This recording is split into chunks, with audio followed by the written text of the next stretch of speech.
could be.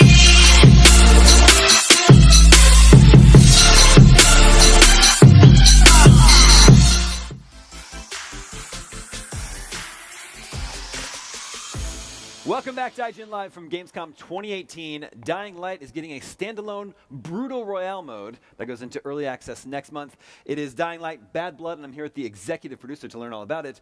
Brutal Royale, is that correct? Is that how you describe it? That's exactly how I describe it. Thank you for having me. Of course, yeah. So Dying Light Bad Blood. You're blending PvP and PvE here. It's sort of a different take on the Battle Royale mode, is that right? It's definitely what we wanted to achieve with that Brutal Royale. So we seamlessly mix PvE with PvP. Okay. So anything basically during that match, during that game, can kill you and get rid of your game. So yes, this is exactly what we were aiming for. You will enjoy amazing city of Haran after changes. Just seeing right here. As you can see it right here. You can enjoy the melee combat based on our epic parkour movement, as you can experiencing it right now on your screens. So this is what we took directly from Dying Light, the original game. Right. So vertical movement, amazing parkour skills, and we topped it with PvP. So this is a 12-player mode, is that right? Yes, correct. How'd you settle on 12 players? Why was that the right amount? It was a very, very easy pick. We wanted our games to be very fast-paced, quick. We didn't want our games to last more than 30 minutes or 40 minutes. Okay. So approximately it should be taking around 10 to 12 minutes each game, so each match. So we wanted it to be fast-paced. We wanted it to be, hands sweaty, very, very intensive emotions connected to the game. But in typical battle royale mode, it's a last man standing sort of situation, right? It is a last man standing, but with a twist. Okay. It's the first man evacuating. That's first of all. You can take different strategies during your game, so you don't have to be the last man standing to evacuate. If you're smart enough and you outsmart the other players, you can evacuate with 11 players still on the map. It's very close to impossible, but you can still do it.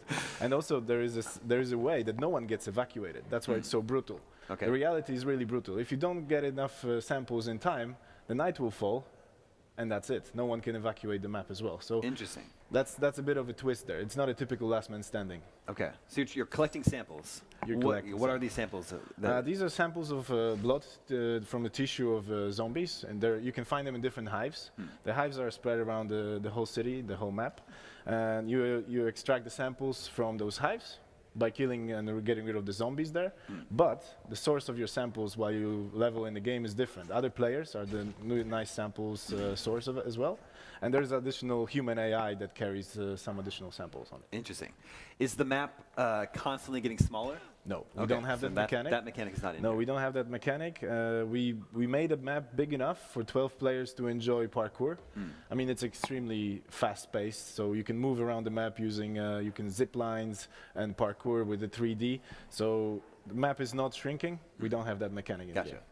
And what about the extraction point? Is that at a different place every time? It's randomized. It's randomized on the player position. Okay. And it has few spots which are designated for the helicopter to land, of course. You cannot land everywhere. So it is, but it's randomized. And how do you go about finding out where the extraction point is? You have to follow the mini-map, the right top corner of your screens, as you can see. And that is marked there. Before that happens, though, you are the one that carries first or collects all the samples is being marked as hunted. That's another part of being a very brutal game. Okay. Because if you feel like you achieved everything and you're the winner, now you're being marked. So you're being hunted right now. You have to really step up to defend your position and evacuate first. And is there a certain amount of samples that you have to collect in order to activate the extraction point? Yes. That's 1,800 samples. Whoa. That's it more or less takes 8 minutes for a skilled player to do that. And you can really progress much faster if you also focus on other players that can do the job for you. So just be smart, hunt them down, and you can get the samples out of them. So you've got 12 players, but like how many zombies are we talking about on the map? We're talking about quite a big amount of zombies. So we have zombies being on the map, just spread out, walking around. And we have as well a bigger zombies amount in the hives. So you have different zombies. You have the ones that are chasing you, so the virals. You have demolishers with the new skins. You have spitters that are trying to get your attention away from the hives and kill you. So basically anything can kill you in that map. Yeah, sure. Is it all stuff that's going to be familiar to people that play Dying Light? Most of the mechanics are known to the players playing Dying Light, such as crafting, which we made faster, parkour, of course, all the moves. But also for regular casual players, they will enjoy the fact that they can really parkour in what they cannot do probably every day on their life. So this is a free-to-play standalone game, right? We tend to be free-to-play. Okay. That's going to be coming later on. Okay. To start with, we're going to go live with Steam Early Access with the Founder Pack. Okay. Founders Pack. I think it's like $15, is that right? It's level $19 for the Founders Pack. What it will contain is first of all, it's the exclusive content that will never be available for any other players in the future, and the possibility to give us very close feedback. So we want to be open to the players that are open for our feedback as well, and we can discuss with the community of how to build the game in the next months. I see. And then when you eventually go free to play, I imagine there'll be some sort of like in-game items.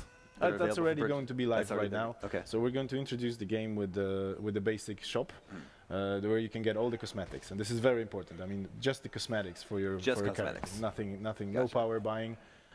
Each game is being started with the bare-handed player exactly at the same level, so you cannot buy anything to have any force over other players. Yes. Gotcha. Can you give us sort of examples of what these cosmetics are like? I mean, you can customize your character by having an upper body, lower body, and a mask, which is quite important for a game, as you can see on the screens, and also weapons that you find. Then they will turn into the skins that you have chosen. Also avatars. Things that are people that would like to get recognized with. Okay, yeah, perfect. So they're weapon skins. Yes. Okay, I understand. So like there's certain weapon classes in the game, but you can reskin them with. Exactly. Where you find your weapon with your favorite skin, it will turn into that. The trick is that we also want other players to enjoy it. So once you are being killed by other player, he can pick up your weapon. He can pick up your weapon and use it. I see. Nice. With that skin. Do they get to keep that outside the game, or is it okay? No, it's just for that game. They can, of course, while the level they get their XPs and so on, they can purchase for those XPs items in the shop. Okay. And yeah. Gotcha. Since you've got a mix of PvP and PvE here, is it possible that no player could win? Yes, yeah, that's one of the yes, there is a possibility. Yes, there's a few other twists on weapons. I would say about what you're seeing right now. So firearms, those can be obtained in a different strategy towards the gameplay. So you can challenge human AI with the airdrops. That's where you'll find the firearms. But that means also you're not in-game leveling, in-match leveling at the same time. You're getting yourself involved with much difficult opponents. I see. But then you have a firearm at the end of the match. So it's all about taking different strategies of how do you want your match to win. Yeah, it sounds like there's like risk-reward happening there. Exactly. So there is a progression system. In-game, in-match progression system. So only in match? Yes. So and it resets every time? It resets every single match. Okay. There is no progression of skill progression outside the game. Okay. So you progress the amount of XPs, you can also customize your feature, but every time you get in the game, you start with the same level to all the other players. Does the game sort of track how many wins you've accrued? We track your wins, losses? Yes, of course. We have our own system that tracks the amount of items you buy, your progression, and everything else, yes. Is there more than one map? We're just seeing one map there, but... At this point, the map you're seeing on your screens is a map known from Haran. After very big changes to it, we adjusted it to the PvP mode. But I can already say that we have heavily in development a completely new geometry, a completely new city that we're building in the back that will be released later on. Yes. Okay. All right, so what are we seeing here? It looks like we've stumbled upon a whole mess of zombies here. Yeah, I mean, this is a demolisher. It's one of the biggest bosses you can find in the map. He's fast. He's not super smart, but his range is amazing. So you need to take him down if you want to get the biggest hive down. That means hives are in 3 different classes, but they also come with the amounts of samples. Smaller hives carries less sample of blood, bigger reward. So from that perspective, that demolisher is probably one of the most difficult opponents to get. But in fact, the most difficult one is, as you can see right now, is the other player. That's completely unpredictable. Everyone has different strategies and different skills in their hands. So this is really what is the ultimate opponent here. Are there opportunities for players to cooperate, at least for a while? There is a twist on that, yes, because if 2 players get involved in one hive, they can in a way help each other by killing the boss, but eventually within minutes or seconds they will become face to face and they will be opponents. Yeah, that's true. But you can also outsmart them in a way, and while he's involved with the demolisher, you can steal the samples from behind his back and run away. So it's dirty. It's brutal. Yeah, that's life.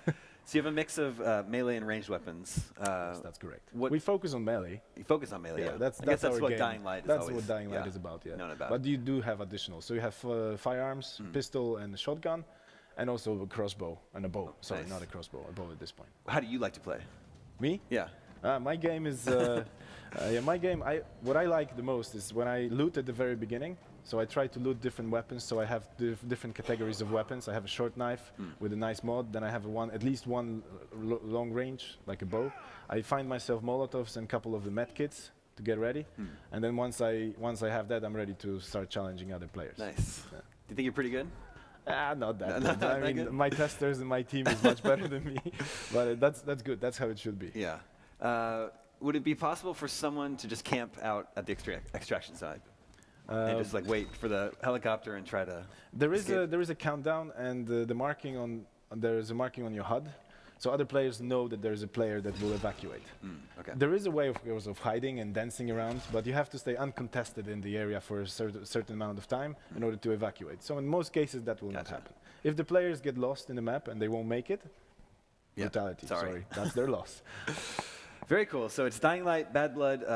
You're going into beta next month, and we're still waiting on the exact release date, right? Correct. For September, yeah. And we're going to go now with 2 sessions of global playtests. Okay. So we want to make sure that everything runs smoothly and nicely. Once we have the second feedback collected and implemented, that's when we're going to finally announce the final date. But we're still aiming for September, of course. Gotcha. Cool. It looks like a very interesting twist on Battle Royale, and we can't wait to play it. Same here. Thank you. Thank you so much for coming by the show. Thank you. Stay tuned. More to come from IGN Live at Gamescom 2018 after this.